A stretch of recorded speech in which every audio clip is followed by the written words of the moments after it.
महाराष्ट्रात सध्या मुख्यमंत्री लाडकी बहीण योजना खूपच चर्चेत राहिली आहे। राज्यातील सत्ताधारी महायुतीला पुन्हा सत्तेवर बसवण्यात या योजनेचा मोठा हातभार लागलाय। यामुळे आता सर्वच लाडक्या बहिणींना नव्या सरकारकडून डिसेंबरच्या हप्त्याची प्रतीक्षा लागली आहे। नवीन सरकार सत्तारूढ होताच कदाचित याबाबतचा हप्ता वितरित होण्याची शक्यताही वर्तवली जात आहे। दरम्यान रायगडमध्ये नोव्हेंबर अखेर 6,15,000 लाडक्या बहिणींच्या बँक खात्यात 7,500 रुपये प्रमाणे अंदाजे 461 कोटींचा निधी वितरित करण्यात आलाय।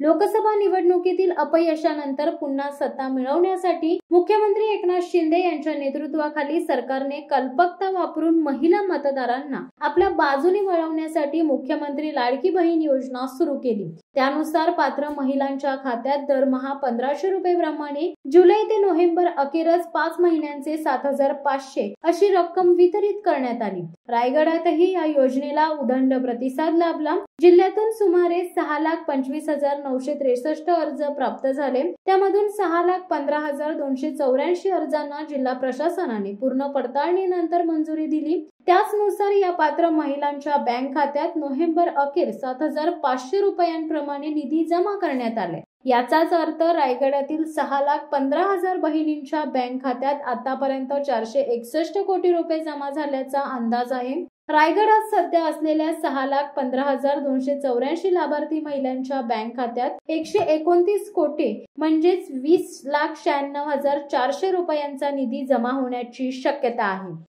शिवसत्ता टाइम्स न्यूज ब्युरो रायगड। दे धडक बेधडक वृत्त देणाऱ्या आपल्या शिवसत्ता टाइम्स न्यूज चॅनलला लाल बटन दाबून सबस्क्राईब करा आणि बेल आयकॉनला क्लिक करायला विसरू नका।